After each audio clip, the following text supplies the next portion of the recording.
Good afternoon students. Welcome to online classes of mathematics.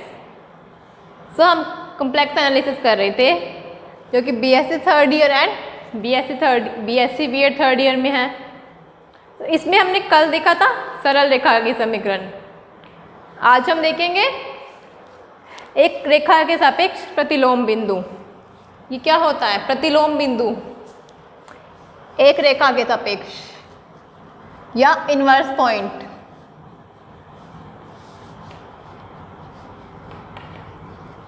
एक रेखा के सापेक्ष प्रतिलोम बिंदु या inverse point along a line या with respect to a line.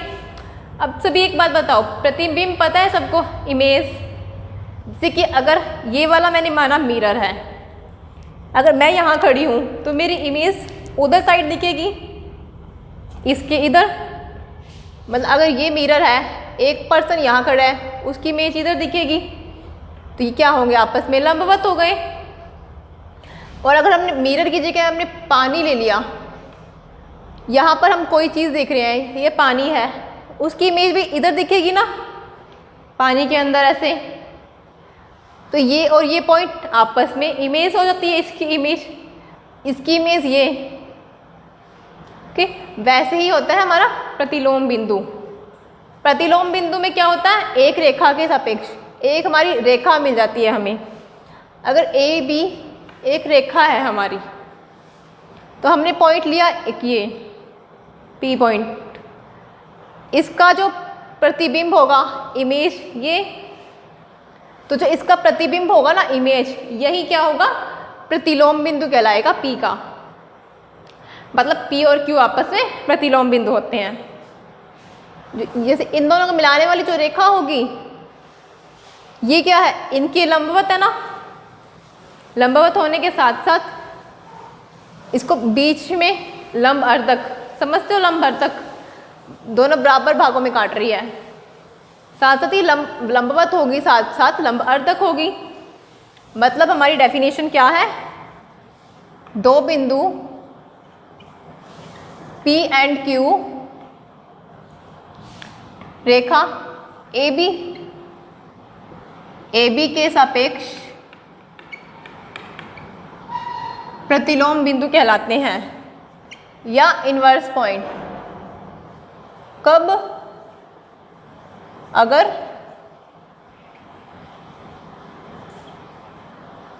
यदि Q AB में जो Q पॉइंट था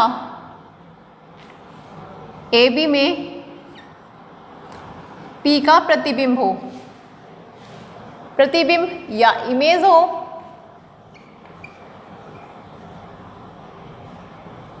इमेज हो। यही हमने देखा है, Q P का इमेज होगी, तब हम क्या कहेंगे कि वो प्रतिबिंब है, तो प्रतिलोम बिंदु कहलाएंगे। या हम कह सकते हैं अर्थात रेखा AB था, रेखा AB PQ का लंब अर्धक हो, लंब अर्धक। जो AB रेखा थी PQ के लंबवत थी और बराबर भागों में, इधर से भी बराबर भागों में काट रही थी, लंबवत और साथ में अर्धक। तब हम क्या कहते हैं कि हमारा P और Q पॉइंट क्या होंगे? प्रतिलोम बिंदु। हम एक रेखा के सापेक्ष प्रतिलोम बिंदु की बात कर रहे हैं। ये हो गई हमारी इनवर्स पॉइंट की डेफिनेशन। अब नेक्स्ट हम देखते हैं वृत्त की समीकरण या इक्वेशन ऑफ ए सर्कल। हमें वृत्त की समीकरण ज्ञात करनी, पहले हमने सरल रेखा की समीकरण निकाली थी, अब हमें वृत्त की समीकरण निकालनी है। वृत्त की समीकरण निकालनी है जिसकी त्रिज्या क्या दी हुई है? a।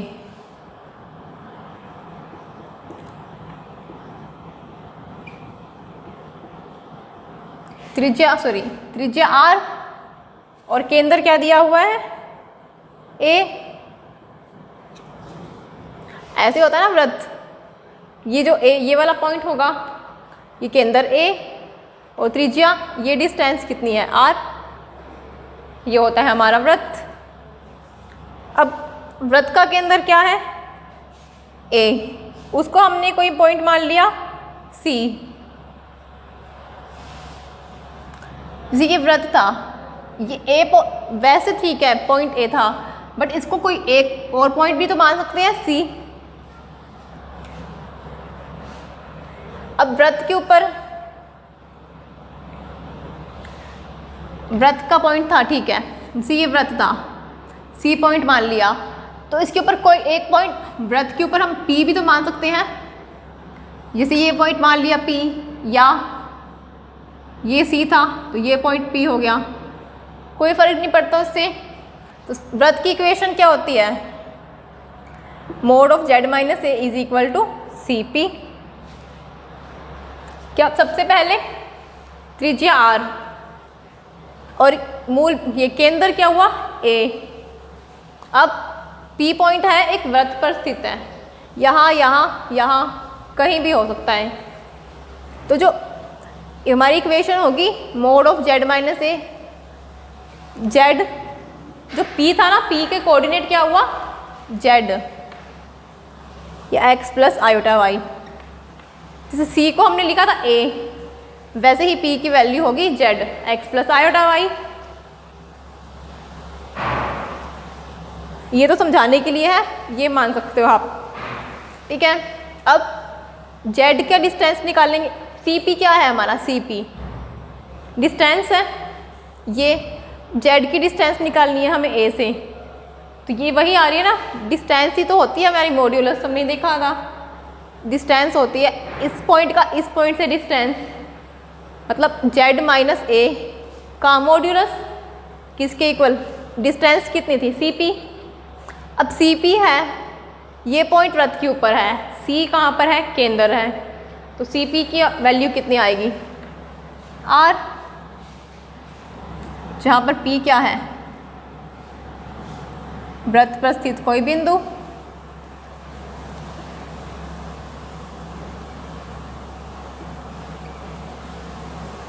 z is equal to X plus iota Y.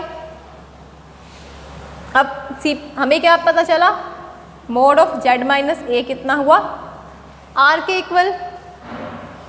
अब क्या हम इसका दोनों तरफ स्क्वायर कर सकते हैं, हमने स्क्वायर कर दिया दोनों तरफ। ये कितना है कॉम्प्लेक्स नंबर z तो हमारा, तो मोड ऑफ z स्क्वायर की वैल्यू हमें पता है z बार होती है, इसकी value mod of z minus a की स्क्वायर की वैल्यू z माइनस ए बार z बार, ये किसके इक्वल आया r स्क्वायर के, आपस में मल्टीप्लाई करेंगे। उससे पहले ये लिख सकते हैं ना, अब आपस में मल्टीप्लाई। अब यहाँ पर a हमें ये थोड़ी कहा है कि रियल ही है, कॉम्प्लेक्स भी तो हो सकता है, हम कॉम्प्लेक्स मान के चल रहे हैं, उसको जनरल वे में मान के चलते हैं, तो कॉम्प्लेक्स। अब multiply z bar minus z bar minus a bar, minus और माइनस प्लस a बार, कितनी आई इसकी वैल्यू r स्क्वायर। अब इसको a बार को हम क्या लिख सकते हैं, फिर मोड ऑफ a स्क्वायर भी लिख सकते हैं, ये लिखना चाहो तो या ये लिखना चाहो कोई डिफरेंस नहीं है। अब हमारी इक्वेशन क्या आई, z bar minus z bar a bar plus a bar minus r square is equal to 0। जो ये इक्वेशन होगी हमारी वो क्या होगी, वृत्त की अभीष्ट समीकरण। ये इक्वेशन यह है वृत्त की अभीष्ट समीकरण है। अभीष्ट मतलब जो हम निकालना चाह रहे थे वही इक्वेशन आ गई हमें, वृत्त की इक्वेशन निकालना चाह रहे थे हम, ये इक्वेशन मिल गई। z बार a क्या था, वो हमारा केंद्र था और r हमारी त्रिज्या थी। अब जैसे हमने ये फॉर्म निकाल लिया, अब वापस से इसका हम जनरल फॉर्म निकालना चाहें, जैसे सरल रेखा का निकाला था ना जनरल फॉर्म, वैसे इसका जनरल फॉर्म निकालने के लिए हम यहाँ पर हमें A bar minus R square क्या लिखते हैं, इसको mod of A square minus R square. R अगर त्रिज्या थी उसका स्क्वायर करेंगे हम तो ये क्या हो जाएगा, रियल नंबर ही होएगी। और मॉड ऑफ ए स्क्वायर कितना आया, ये भी रियल नंबर, तो जो ये पूरा था ना ये हमारा कितना होगा, विशुद्ध रियल नंबर। यह वास्तविक संख्या है, इसको कुछ भी नंबर नाम दे सकते हैं, सी नाम दे दिया अगर हमने, कुछ भी दे दो, ए बी सी डी कुछ भी ले सकते हो। तो ये टर्म आ गई हमारी। अब यहाँ पर हमने अगर माइनस ए को दे दिया नाम बी, चाहे देना चाहो तो दो, नहीं तो कोई ज़रूरी नहीं है, नहीं तो यहाँ पर भी लिख सकते हो।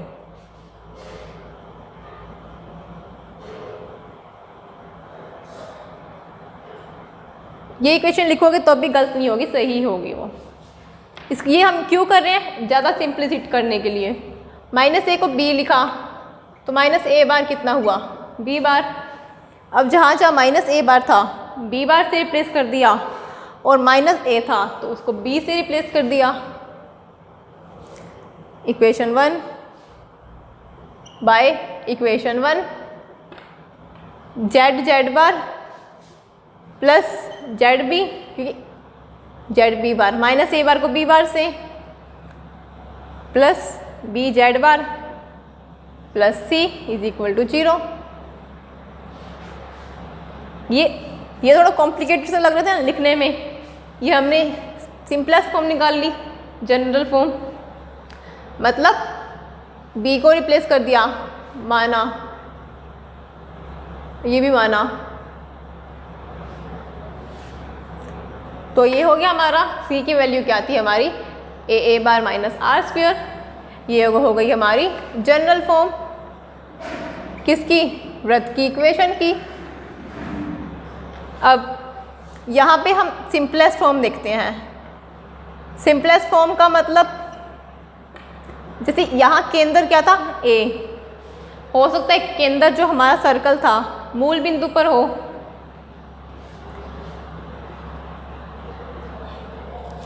केंद्र मूल बिंदु,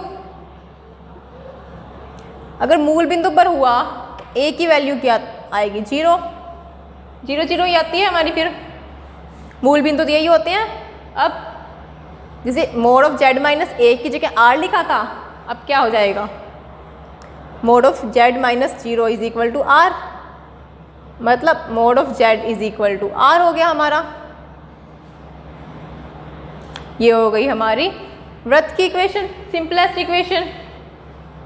mode of z is equal to r, a की वैल्यू अगर ए मूल बिंदु पर है तो, मतलब केंद्र है हमारा मूल बिंदु, सिंपलेस्ट फॉर्म हमारी ये आ गई, या वैसे हमारी ये हो गई इक्वेशन, या ये भी लिख सकते हो। इसको आगे सॉल्व करके ही हम ये लाए हैं, डन। तो ये हो गई हमारी वृत्त की इक्वेशन। अब मोड ऑफ जेड माइनस ए या तो आर के इक्वल होगा या लेस देन होगा, या गेट, जैसे mod of Z minus A था। अब अगर mod of Z less than is equal to R है ना, इसका मतलब क्या होगा, वो सारे कॉम्प्लेक्स नंबर आएंगे, जैसे ये त्रिज्या आर थी, जो या तो वृत्त के अंदर होंगे या इक्वल भी तो है, या वृत्त के ऊपर होंगे, वो सारे आएंगे, वृत्त के अंदर या वृत्त के ऊपर स्थित होंगे। और अगर mod of Z greater than is equal to R है तो इक्वल है, मतलब वृत्त के ऊपर तो आएंगे ही आएंगे। अब वृत्त के बाहर वाले, अंदर वाले नहीं आएंगे कोई भी, ये अंदर नहीं है, ये उसके ऊपर ही है, या तो ऊपर होंगे वृत्त पर या वृत्त के बाहर वाले। इसका मतलब होता है वो वाले कॉम्प्लेक्स नंबर ले रहे हैं जो वृत्त के ऊपर या वृत्त के बाहर हो। यहाँ वृत्त के अंदर या वृत्त के ऊपर हो। ठीक, अब कहीं भी ये चीज़ लिखा हो तो हम इसको एक्सप्लेन कर सकते हैं, समझ सकते हैं। अब जैसे कि हमने लिखा था रेखा के सापेक्ष प्रतिलोम बिंदु, अब हमारा है वृत्त के सापेक्ष प्रतिलोम बिंदु।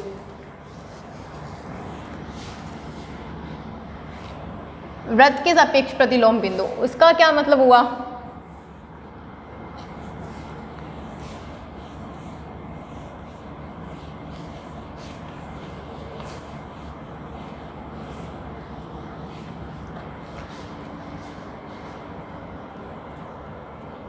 एक वृत्त के सापेक्ष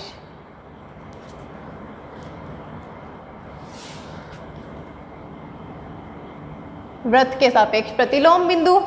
अब वृत्त के सापेक्ष प्रतिलोम बिंदु का मतलब होता है, ये वृत्त लिया, ये हमारा पॉइंट है एक सी, 2 पॉइंट प्रतिलोम बिंदु होंगे।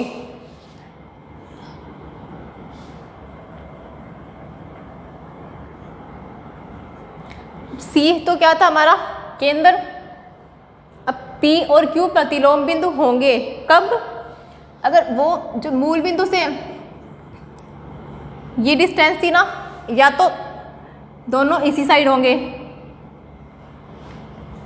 मूल बिंदु के एक ही साइड होंगे दोनों, उसी ओर, मूल बिंदु नहीं सॉरी केंद्र के उसी ओर होंगे, साथ में उसी रेखा पर होंगे तीनों, एक ही रेखा पर। ऐसे थोड़ी है, ऐसे ऐसे एक ही रेखा पर होंगे, ये सिर्फ एक ही रेखा पर है ना ये पॉइंट। तब हम क्या कहेंगे सर, एक कंडीशन तो ये कि दोनों केंद्र के उसी ओर सरेख होंगे एक ही लाइन पर। दूसरी कंडीशन होगी इस पॉइंट का CP, C और P के बीच डिस्टेंस CP, C और Q के बीच डिस्टेंस CQ। क्या होगा? अब त्रिज्या क्या थी? अगर ये वाला पॉइंट हमने लिया A, CA की वैल्यू हो गई हमारी R, दोनों पॉइंट के डिस्टेंस का गुणनफल किसके? त्रिज्या के स्क्वायर के इक्वल होगा। तब हम कहेंगे कि वो प्रतिलोम बिंदु होंगे। ओके, इसे यहाँ पर डेफिनेशन में लिखें, अगर दो बिंदु P एंड Q वृत्त के, इस वृत्त को नाम दे दो S, वृत्त S के सापेक्ष प्रतिलोम बिंदु या इन्वर्स पॉइंट कहलाते हैं।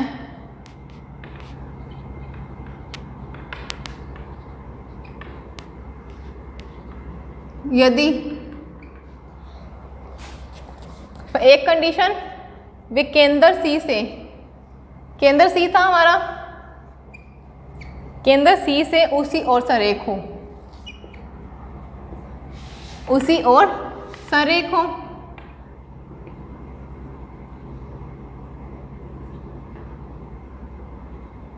मतलब अर्थात एक ही लाइन पर हो, एक ही लाइन पर हो और केंद्र के एक ही साइड हो, तथा केंद्र के एक ही साइड हो। मतलब ऐसे नहीं होगा कि P पॉइंट इधर होगा, Q पॉइंट इधर, सरेख तो फिर भी है, ये तो केंद्र के इधर राइट साइड है, ये लेफ्ट साइड, ऐसा नहीं होगा, दोनों एक ही साइड होंगे। एक कंडीशन ये, और दूसरा केंद्र से दूरियों का गुणनफल कितना होगा? R² के बराबर।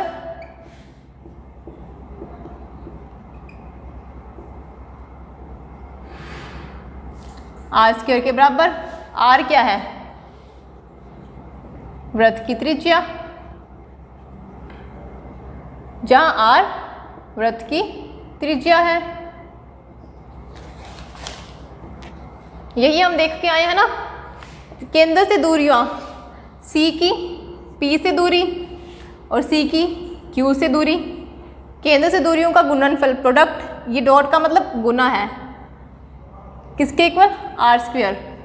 मतलब त्रिज्या के स्क्वायर के इक्वल, i.e. मतलब डेट इज, या अर्थात इसका मतलब ये, अगर ऐसे पॉइंट कोई वृत्त के सापेक्ष दो बिंदु प्रतिलोम कहलाएंगे अगर इस कंडीशन को सेटिस्फाई करते हैं। एक तो वो सरेख होने चाहिए, दूसरा दूरियों का गुणनफल r² के बराबर होगा, तब हम कहेंगे कि वो हमारे प्रतिलोम बिंदु हैं वृत्त के सापेक्ष। पहले हमने रेखा के सापेक्ष प्रतिलोम बिंदु निकाले थे, अब हम वृत्त के सापेक्ष प्रतिलोम बिंदु या इनवर्स पॉइंट के। सो अब हम देखते हैं हमारा फर्स्ट एग्जाम्पल।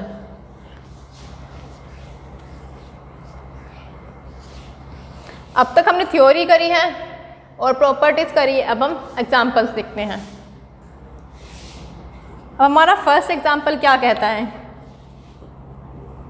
हमें प्रूव करना है amplitude of z minus amplitude of minus z किसके इक्वल, प्लस माइनस पाई के, और b हमें प्रूफ करना है amplitude of z plus amplitude of z बार किसके इक्वल, 2n पाई के, जहाँ n क्या है, इंटीजर।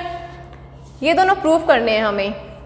ये तो हम प्रूफ कर चुके हैं ना पहले गुणांक की प्रॉपर्टीज में। कैसे किया था, जैसे इसको प्रूफ करने के लिए हमें क्या चाहिए होगा, एम्पलीट्यूड ऑफ z गुणांक। अब दो केस मान के चल लेते हैं हम यहाँ पर, या तो एम्पलीट्यूड ऑफ z बड़ा होगा या amplitude of z less than 0 होगा। एम्पलीट्यूड ऑफ z 0 तो नहीं हो सकता ना कभी, या हो सकता है, हो सकता है एम्पलीट्यूड ऑफ z 0, लेकिन अगर एम्पलीट्यूड ऑफ z 0 हो गया तो 0 माइनस 0 मतलब माइनस z भी निकालेंगे तो वो कभी पाई आ सकता है, कभी नहीं, नॉट इक्वल टू पाई, इसलिए हम नॉट इक्वल टू 0 लेके चल रहे हैं। हमें प्लस माइनस पाई के इक्वल प्रूफ करना है। एक केस हम ग्रेटर देन 0, एक केस लेस देन 0 लेके चल रहे हैं। तो इसमें केस फर्स्ट हम देखें, एम्पलीट्यूड ऑफ z लिया हमने 0 से बड़ा, ऐसे किया था ना हमने। z अगर हमारा ये है एंटी क्लॉकवाइज थीटा, z अगर हमारा ये है माइनस z यहाँ, अब हमें x एक्सिस से इसका एंगल निकालना होता है। अब अगर हम देखें, एक तो हमने डायरेक्ट ही देखा था, यहाँ पर अगर एंगल ये वाला पाई माइनस थीटा था, नेगेटिव जाकर क्या हो गया था, माइनस पाई माइनस थीटा। एक तो हमने यहाँ से देखा था, और अगर ये चीज़ ना लें तो अब ये यहाँ से इस पॉइंट की से इसकी डिस्टेंस पाई, लेकिन निकालनी क्या है हमें, इससे एक्स एक्सिस से, तो ये वाली डिस्टेंस कितनी हो गई, पाई माइनस थीटा।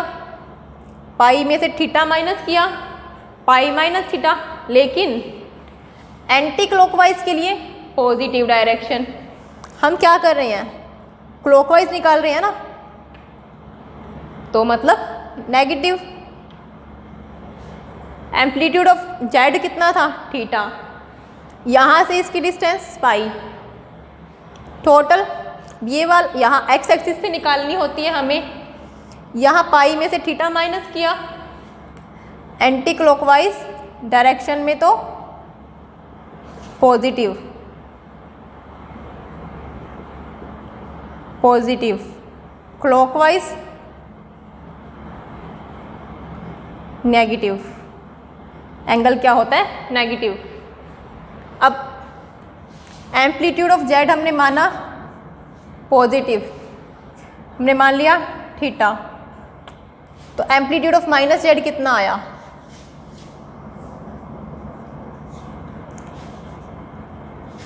हमारा आया amplitude of minus Z minus of pi minus theta. ऐसे देख लो या पहले किया था ये पॉइंट से इस वहाँ के, तो भी यही आया था। निकालना क्या है?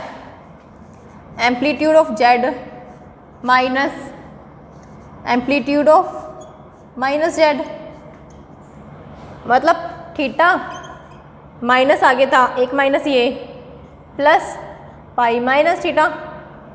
कितनी वैल्यू आ गई? पाई। अगर amplitude of Z greater then 0 होगा तब कितना आ गया?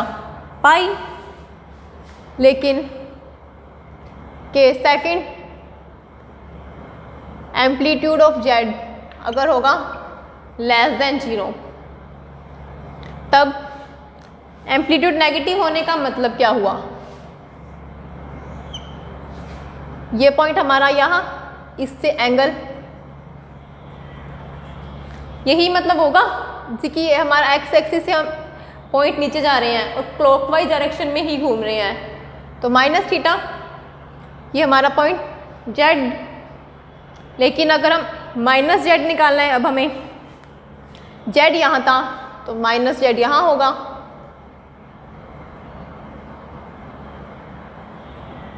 ये हो गया हमारा माइनस जेड, ये जेड तो ये माइनस जेड। अब हमें निकालना है ये वाला एंगल, तो एंटी क्लॉकवाइज ही डायरेक्ट चलते हैं अगर हम, ठीक है। अब देखो ये वाला एंगल कितना था? Minus theta. कब? अगर क्लॉकवाइज जा रहे हैं, और अगर एंटी क्लॉकवाइज जाएंगे तो थीटा, एंटी क्लॉकवाइज थीटा। अब इस पूरे में से इस वाले एंगल को माइनस कर दें, पूरा क्या था? पाई।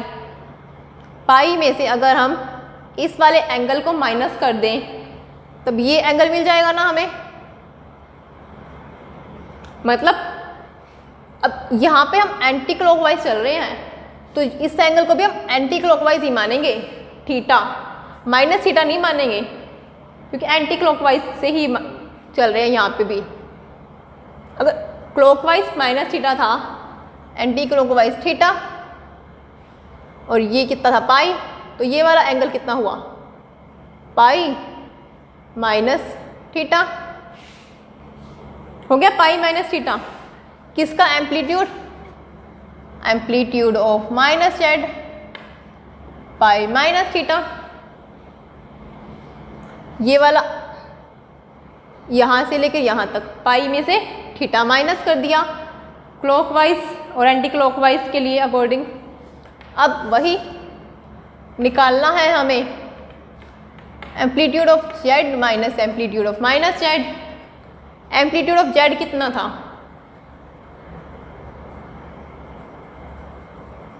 माइनस थीटा, क्योंकि क्लॉकवाइज डायरेक्शन में लिया है हमने और नेगेटिव होना चाहिए तो नेगेटिव साइन ले लिया। माइनस थीटा माइनस ये कितना है? Pi minus theta. Minus theta minus pi plus theta कितना आया? Minus pi. अगर स्ट्रिक्टली ग्रेटर देन 0 था तब plus pi, strictly less than 0 होगा तब माइनस पाई।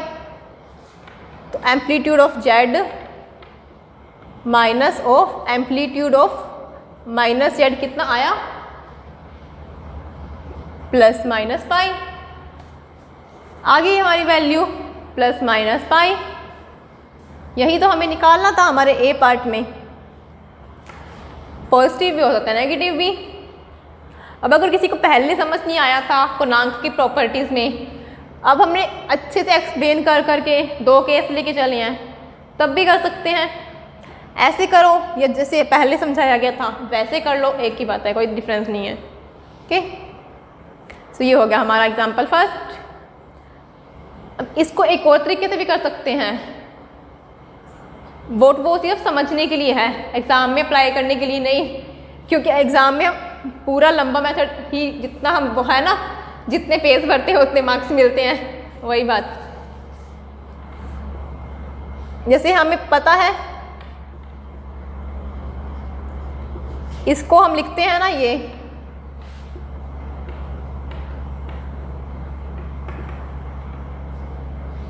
अब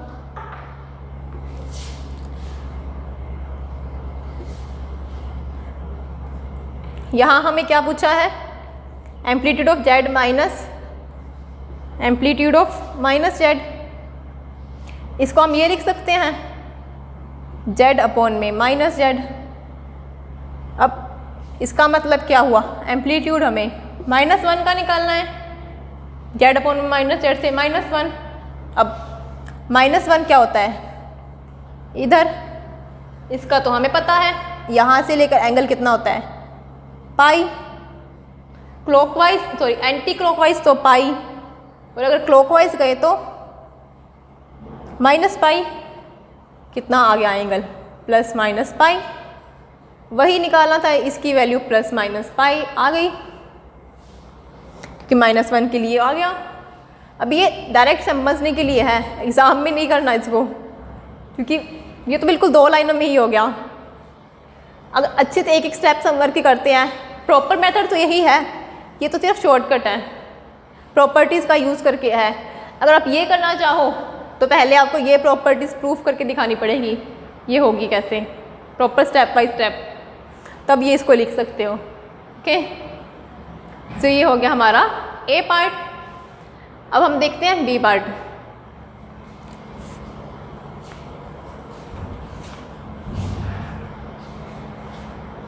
अब इसके बी पार्ट के लिए हमें निकालना है amplitude of z plus amplitude of z bar. इसको ये लिख सकते हैं ना, जैसे ये टर्म होती है, ये याद है ना, Z1 plus amplitude of Z2 को लिखते हैं हम amplitude of Z1 Z2, log वाली प्रॉपर्टी। इसको लिख सकते हैं एम्पलीट्यूड ऑफ Z1। इसका मतलब amplitude of mod of z square, यही आएगा जेड बार की value mod of z square z bar. अब अगर जेड की वैल्यू हम मापांक में निकालते थे ना, जेड अगर x प्लस आयोटा वाई है, मोड जेड स्क्वायर कितना होगा, mod Z square X square plus Y square. यहाँ लिख सकते हैं X square plus Y square. अब यहाँ देखो x हमारा क्या होता है, real part, sorry real number, y भी रियल नंबर, x और y रियल नंबर होते हैं। तो अगर उनकी स्क्वायर करेंगे तब भी क्या आएगा, रियल नंबर ही, X square and Y square real number, in fact positive real number. और यहाँ हम एम्पलीट्यूड की बात कर रहे हैं ना, तो जेड था जो हमारा नॉन जीरो होना चाहिए, क्योंकि जीरो का पूर्णांक तो हमें नहीं पता, निर्धारित नहीं होता। हम देख के आए थे जेड हमारा नॉन जीरो। इसका मतलब X square plus Y square अगर धनात्मक है, ये किसका हुआ, धनात्मक वास्तविक संख्या हो गई। हम नाम दे देते हैं अगर इसको ए, हमने लिखा x square plus Y square is equal to a. ये धनात्मक, स्क्वायर धनात्मक, ए क्या है, ए एक धनात्मक वास्तविक संख्या हुई, धनात्मक रियल नंबर या पॉजिटिव रियल नंबर है। अब पॉजिटिव रियल नंबर का पूर्णांक कैसे निकालते थे, ये होता था हमारे पास, जो पॉइंट यहाँ पर होता है positive real number x axis पे, उसके लिए पूर्णांक 0। लेकिन अगर हमने किया एक चक्कर लगा के वापस यहीं आ गए, चक्कर लगाया, एंगल कितना 2 पाई घूमे 360 2 पाई। अब एक और चक्कर लगाया तब एंगल कितना 4 पाई।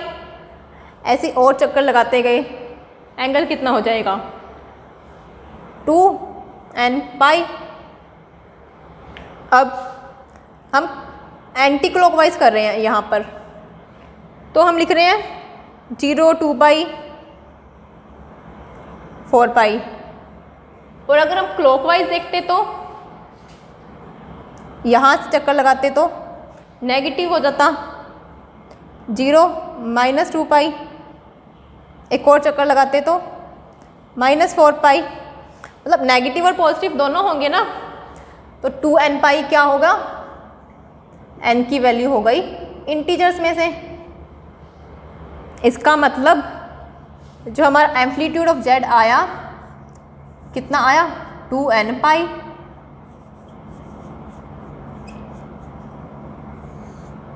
धनात्मक वास्तविक संख्या थी a, एम्पलीट्यूड गुणांक 0, एक चक्कर लगाया 2 पाई 4 पाई, क्लॉकवाइज किया तो एंगल नेगेटिव -2 पाई -4 पाई। आगे चलते जाएंगे तो क्या हो गया 2n पाई। तो हमारा एंगल आ गया हमारा 2n पाई। यही तो हमें निकालना था 2n पाई, जहाँ n कहाँ होगा इंटीजर्स, मतलब धनात्मक या ऋणात्मक कुछ भी। एक तो यहाँ से कर सकते हैं, नहीं तो अगर आप अपनी बुक के मेथड से करना चाहो तो ऐसे भी लिख सकते हो। कोई भी एक नंबर था a को हम ऐसे लिख सकते हैं ना, हम देख के आए थे ना z को लिखते हैं r e⁻θ, इसको लिखते थे cos theta plus iota sine theta. अब a को हम लिख सकते हैं r cos theta plus iota sine theta. r cos theta plus iota r sine theta किसके इक्वल, a के इक्वल। अब a तो हमारा क्या था, धनात्मक वास्तविक संख्या, पॉजिटिव रियल नंबर था। इसका मतलब ये और ये इक्वल होने का मतलब रियल पार्ट इक्वल और इमेजनरी पार्ट इक्वल। a को हम लिख सकते हैं ना a प्लस आयोटा 0। अब a किसके इक्वल हो गया, r cos थीटा के, और 0 किसके इक्वल हो गया, r साइन थीटा के। अब ये 0 है, या तो r 0 हो या साइन थीटा 0 हो। अगर r 0 हो गया इसका मतलब a भी 0 हो गया। लेकिन हम a क्या था हमारा, z तो a की वैल्यू नॉन जीरो, क्योंकि 0 का तो हमें गुणांक पता ही नहीं है। सो a तो नॉन जीरो नहीं हो सकता। इसका मतलब साइन थीटा को 0 होना पड़ेगा। साइन थीटा 0 कब होता है, जब थीटा होता है हमारा 2 थीटा n पाई पे होता है, ठीक है, डन है।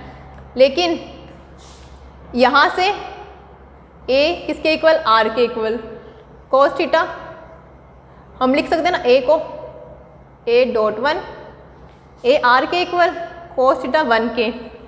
अब तो कह सकते हैं ना थीटा यहाँ से कितना होता है 2n पाई। इसका मतलब हमारी थीटा की वैल्यू आ गई 2n पाई। n कहाँ से होगा, इंटीजर से। ये यहाँ से ये आ रहा है, यहाँ से ये, तो जो ज़्यादा कंडीशन होगी सेटिस्फाई, इसके अंदर n के अंदर 2 के मल्टीपल वाले टर्म भी तो है ना, m पाई लिख रहा हूँ, इसके अंदर मल्टीपल वाले भी तो हैं, n के अंदर तो 2 3 4 सारे ही आएंगे।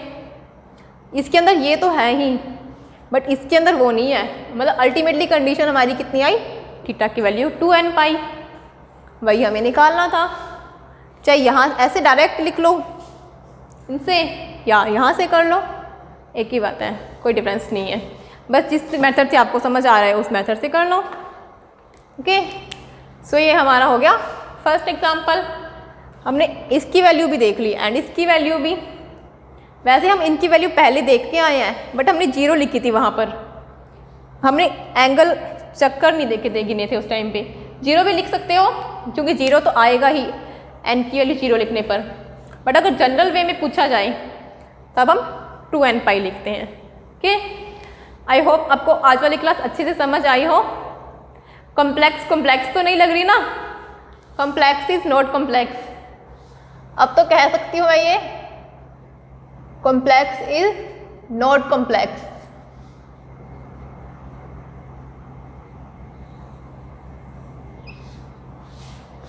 कॉम्प्लेक्स की जो हमारी कॉम्प्लेक्स नहीं है, सही है, ये स्माइली लगाते हैं ना। अब तो कह सकते हैं इतनी कॉम्प्लेक्स नहीं लग रही ना, सिर्फ नाम ही है इसका। ओके, सो मिलते हैं नेक्स्ट क्लास में। आप आगे वाले एग्जाम्पल ट्राई करके देख लेना, होते हैं तो ठीक है, नहीं तो कल कर लेंगे। ओके, मिलते हैं नेक्स्ट क्लास में। Thank you.